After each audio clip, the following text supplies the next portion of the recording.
அறிவின் ஒளி. விநாயகர் கதை. ஒரு காலத்தில் கைலாசத்தில் சிவபெருமான் தியானத்தில் இருந்தார். பார்வதி தேவி அவரை காண ஆசைப்பட்டார். ஆனால் கைலாசத்தின் வாசலில் காவல் செய்ய யாரும் இல்லை. அப்போது பார்வதி தேவி தன் சக்தியால் ஒரு அழகான பாலனை உருவாக்கி, நான் திரும்பி வரும் வரை யாரையும் உள்ளே அனுமதிக்காதே என்று சொன்னார். அந்த பாலனே விநாயகர். சிறிது நேரத்தில் சிவபெருமான் திரும்பி வந்தார். வாசலில் நின்ற விநாயகர், அம்மாவின் ஆணை, உள்ளே செல்ல அனுமதியில்லை என்று தைரியமாக நின்றார். கோபமடைந்த சிவபெருமான் அறியாமலே விநாயகரின் தலையை துண்டித்தார். இதை கண்ட பார்வதி தேவி துயரத்தில் மூழ்கினார். உடனே சிவபெருமான் தவறை உணர்ந்து, உடனே வடக்கு திசையில் முதலில் காணும் உயிரின் தலையை கொண்டு வா என்றார்.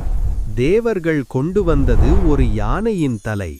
அதை விநாயகருக்கு இணைத்தார் சிவபெருமான். அப்போது விநாயகர் உயிர் பெற்றார். சிவபெருமான் ஆசீர்வதித்து, எந்த காரியம் தொடங்கும் முன் உன்னை வணங்கினால் வெற்றி கிடைக்கும் என்றார். அன்று முதல் விநாயகர் அறிவின் தெய்வமாகவும் தடைகளை நீக்கும் கடவுளாகவும் போற்றப்படுகிறார்.